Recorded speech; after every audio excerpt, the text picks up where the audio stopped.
आज रात एक बहुत इंपॉर्टेंट सेट ऑफ डॉक्यूमेंट्स मेरे पास आने वाला है और वो डॉक्यूमेंट्स जो है ना, दुनिया का फ्यूचर उस पर डिपेंड करता है। कुछ पिस्टल हाथ में है तो भैया किसी के हाथ में गन होगी तो भाई शेर भी बिल्ली बन के आगे पीछे घूमेगा उसके। पुलिस को भगा यहाँ से, मैं दोनों को ठोक देगा।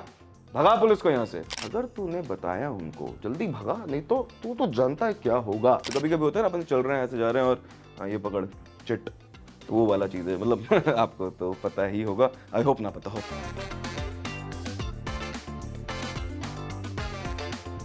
With the setting sun and the rising moon, mysteries take over the world. And you know what? Chapter number 3 इसी के बारे में है। The Midnight Visitor by Robert Arthur from a book Footprints Without Feet.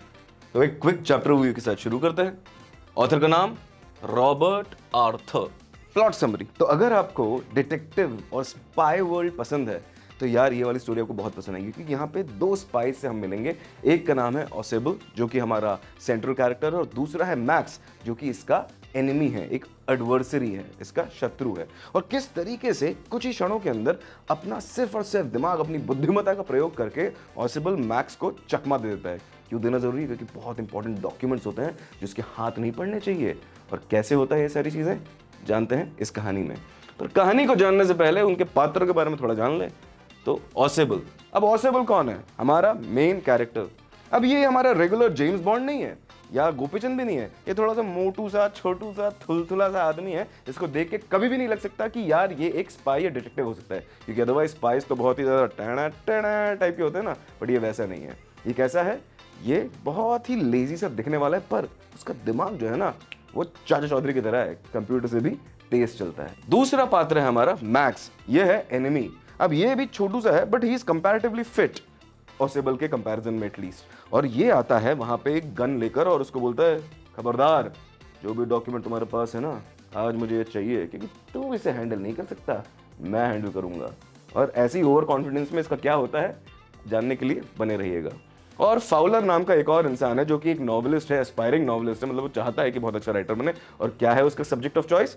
Detective, मतलब sleuth stories, SLEUTH। Sleuth भी एक आपको synonym मैंने यहाँ पे बातों बातों में चिपका दिया। बट अब enough of this, let us begin with the story. तो एक बार की बात है, ऑसेबल नाम का एक सुपर स्पाई रहता है, एक सुपर डिटेक्टिव रहता है। अब जहां तक डिटेक्टिव्स की बात की जाए तो एकदम 6 फुटी, एकदम 6 पैक 8 पैक एब्स वाले टाइप के होते हैं, जेम्स बॉन्ड जैसी जो हमारे दिमाग में इमेज है। ऐसा ये बिल्कुल भी नहीं है। ये छोटू सा है, मोटू सा है, और इसे देख के लगता है कि कोई समोसे कचौड़ी बेचने वाले सेठ जी टाइप के होंगे। बट उनका यही डिसेप्टिव विसाज, यही उनका आउटर अपीयरेंस जो होता है ना, इसकी वजह से उनकी दिमाग की चंचलता और दिमाग का जो एजिलिटी है, मतलब उनके दिमाग कितनी तेज चलता है, इसके बारे में गेस लगाना बहुत मुश्किल हो जाता है। और ये बंदा जो है ना, ये फ्रेंच और जर्मन भी पॉसिबली बोल सकता है, मतलब हाँ थोड़ा बहुत समझने लायक, मतलब यहाँ कहाँ जाना है वहाँ कहाँ जाना है, इतनी भाषा उसे आती है। बट वो क्योंकि अमेरिका से है ओरिजिनली, अभी वो पेरिस फ्रांस वगैरह में रहता है, पर ओरिजिनली वो अमेरिका से है ना, बॉस्टन से। तो इसके लिए उसका जो बात करता है ना जब भी कोई दूसरी लैंग्वेज में, तो एक हेवी एक्सेंट के साथ बात करता है। काफी साल हो चुके हैं फिर भी ये एक्सेंट उसका पीछा नहीं छोड़ रहा होता है। अभी कहाँ रह रहा होता है वो?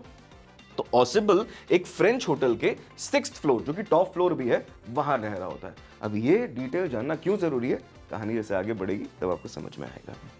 एक दिन की बात है, ऑसेबल और फाउलर जो कि एस्पायरिंग नॉवलिस्ट होता है, वो दोनों बैठे होते हैं उसके रूम के अंदर, ये 6ठे फ्लोर पे जो उसका होता है रूम। और ऑसेबल फाउलर को बोलता है कि आज रात एक बहुत इंपॉर्टेंट सेट ऑफ डॉक्यूमेंट्स मेरे पास आने वाला है, और वो डॉक्यूमेंट्स जो है ना, दुनिया का फ्यूचर उस पर डिपेंड करता है। क्यों?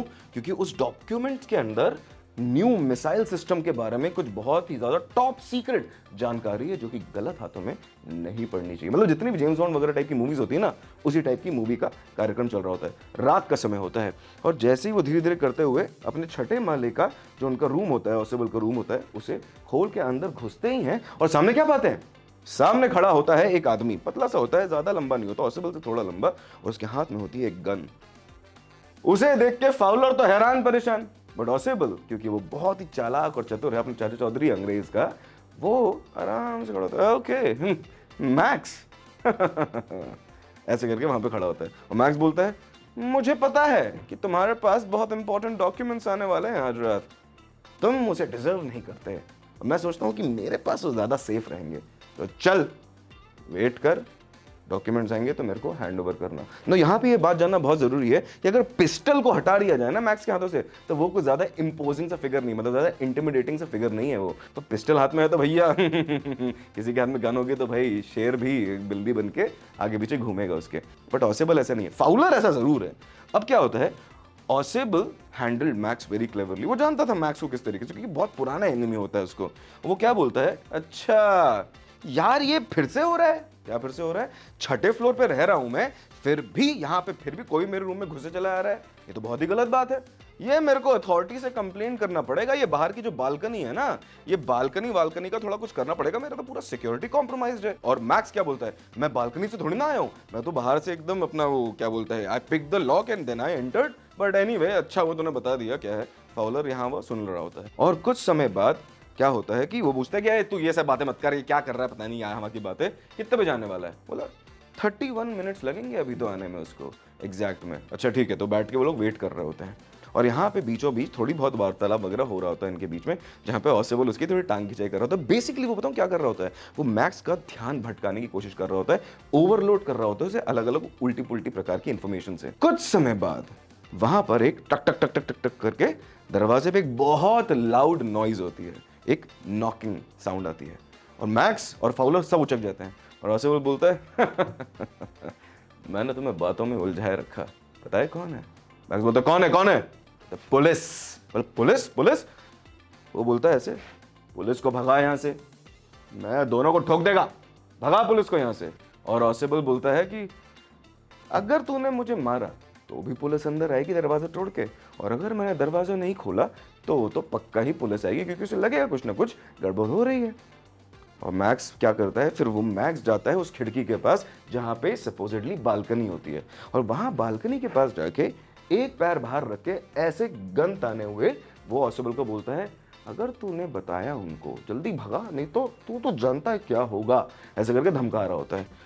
मैक्स गॉट वेरी नर्वस जैसे पता चलता है, his face was black with anger. गुस्से में भी आ जाता है इसके तहत। ही आस्क्ड द ऑसेबल to send the police back, और जैसे कि मैंने आपको बताया, बोलता पुलिस को भगा, पुलिस को भगा। In the meantime he would go and wait on the balcony, और जब तक तू भगा नहीं देता ना, मैं बालकनी में जाके चुपचाप वेट कर रहा हूं, तो ये बात याद रखना, गन मेरे पास है। ये ऐसा।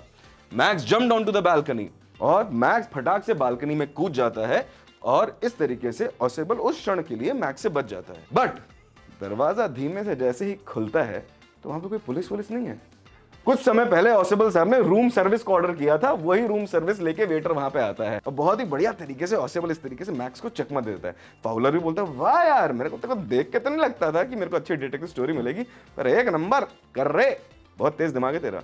और इसी तरीके से ऑसेबल सिर्फ और सिर्फ बिना किसी वेपनरी के, सिर्फ और सिर्फ अपने दिमाग के बलबूते पे मैक्स को चकमा दे देता है। अरे भाई, तो आप सोचोगे कि यहाँ पे कहानी कैसे खत्म हो सकती है? मैक्स तो बालकनी में वेट कर रहा होगा ना पुलिस के जाने का। तो आपको बता दें देवियों और सज्जनों, देयर वाज नो बालकनी। तो आपने समझा किस तरीके से चकमा दिया ऑसेबल ने मैक्स को, और बिना किसी वेपन के, बिना किसी पिस्टल विस्टल के उसने मैक्स को। और इसी के साथ ये वाली कहानी यहाँ पे समाप्त होती है। जानते हैं थोड़ा ऑथर साहब के बारे में। रॉबर्ट जे आर्थर इनका पूरा नाम है, and he is known for speculative fiction, मतलब डिटेक्टिव वगैरह जहां पे अपना दिमाग चलाना होता है ना, कि अपन बीरबल अकबर टाइप की समझ लो, या फिर डिटेक्टिव वाला जॉनर समझ लो, उस टाइप के फिक्शन के बारे में वो बहुत जाना जाता है। इनकी एक बहुत खास रेडियो सीरीज है जिसका नाम है द मिस्टीरियस ट्रैवलर, एंड उन्होंने एक बहुत सुंदर किताब भी लिखी, the three investigators, a series of young adult novels, मतलब ये बड़े लोगों के लिए नॉवल लिखी गई है। Arthur was honoured twice by the mystery writers of America association with Edgar award for best radio drama. तो मतलब उनका जो काम है वो सिर्फ पढ़ने लायक नहीं, वो सुनने लायक भी है, क्योंकि रेडियो में भी उनके काम को अडेप्ट किया गया है, और लिखते तो बहुत बेहतरीन थे। He also wrote scripts for television series such as the Twilight Zone, कभी आपने नाम सुना होगा, नहीं तो आपके पेरेंट्स ने डेफिनेटली इसका नाम सुना होगा, and Alfred Hitchcock's hit TV show Alfred Hitchcock presents. अपने पापा मम्मी से पूछना कि एल्फ्रेड हिचकॉक कौन है, वो आपको बताएंगे, तब समझ में आएगा आपको इस ऑथर की ग्रेटनेस। तो अब जानते हैं कुछ important words.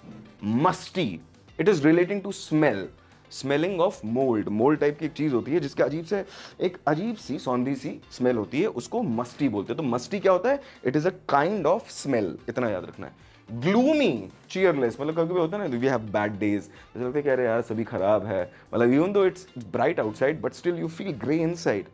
That kind of feeling is known as gloomy. Cheerless is a synonym for gloomy. बस हमें इतना याद रखना है, एक एक्स्ट्रा वर्ड अपन ने जोड़ दिया है यहाँ पे, रोमांटिक एडवेंचर। अब रोमांटिक का मतलब यहाँ पे प्यार मोहब्बत नहीं है, रोमांटिक का मतलब यहाँ पर है कि किसी भी तरीके से, खूबसूरत तरीके से, जहाँ पे रोमांस के छोटे मोटे एलिमेंट्स हैं। Romance is not always equal to love, you have to remember that. तो रोमांटिक एडवेंचर का मतलब है समथिंग एक्साइटिंग। नॉवेल्स में जैसे लिखा होता है ना, जैसे जेम्स बॉन्ड की मूवीज को आप इमेजिन कर लीजिए, those are romantic suspenseful adventures, इस तरीके से आप ध्यान रखिएगा।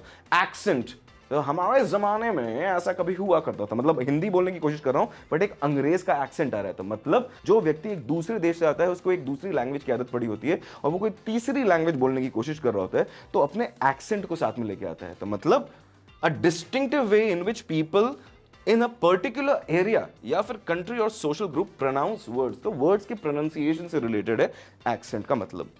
पासिबली, मतलब पासिबली मतलब just well enough to be understood, मतलब हाँ ठीक है काम चला लेंगे, हाँ ठीक है पॉसिबल है, not extremely good quality but ठीक है काम चलाऊ, is possibly. Wheezily with a whistling sound, तो कभी ऐसे कभी बात करते हैं, नाक कभी बंद होती है तो ऐसे आती है ना कि विसल जैसी साउंड आती है, तो उसको वीजीली बोलते हैं, वीजीली, ठीक है, तो उस साउंड से रिलेटेड है।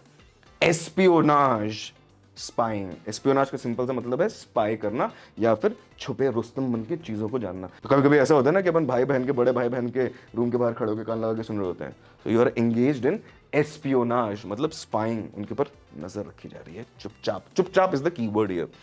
एनविजन्ड, एनविजन का मतलब होता है इमेजिन करना, इसी के अंदर वर्ड है विजन। विजन से आप समझ सकते हैं कि भाई देखने की बात हो रही है, बट इन दिस केस मन के अंदर देखने की बात हो रही है, मतलब इमेजिन करने की बात हो रही है। स्लॉपी, केयरलेस, स्लॉपी का मतलब होता है ज्यादा अच्छे से ड्रेस नहीं है, बहुत ही केयरलेसली ड्रेस है, टाई यहां जा रही है, जूते वहां जा रहे हैं, इस टाइप का बंदे को अगर बोलेंगे स्लॉपीली ड्रेस्ड बोलेंगे। स्लिप्ड, स्लिप्ड का मतलब वैसे तो फिसलना होता है, बट इन दिस केस क्योंकि कंटेक्स्ट के हिसाब से कई बार वर्ड्स का मीनिंग चेंज होता है, यहाँ पे है पास सीक्रेटली। तो कभी कभी होता है ना अपन चल रहे हैं ऐसे जा रहे हैं और हाँ ये पकड़ चिट, तो वो वाला चीज है, मतलब आपको तो पता ही होगा, आई होप ना पता हो। प्रोजेक, प्रोजेक बहुत ही सुंदर खूबसूरत सा वर्ड है, पर इसका मतलब क्या होता है ऑर्डिनरी एंड रूटीन। तो अगली बार अगर आपको बोलना कि it is very ordinary, it's very routine, आप बोल सकते हैं इट इज वेरी प्रोसेक। सुनने में बड़ा अच्छा लगेगा और जब मीनिंग कोई देखेगा बोलेगा इतना फैंसी वर्ड और ऐसा ऑर्डिनरी सा मतलब, तो प्रोसेक। और इसी के साथ देवी और सज्जनों ये वाला चैप्टर यहाँ पे समाप्त होता है। You are the bosses of all this ecosystem, जहाँ पे अंग्रेजी में पढ़ा रहा हूँ। तो कमेंट सेक्शन में एक्टिव रहिएगा। तब तक के लिए नमस्कार।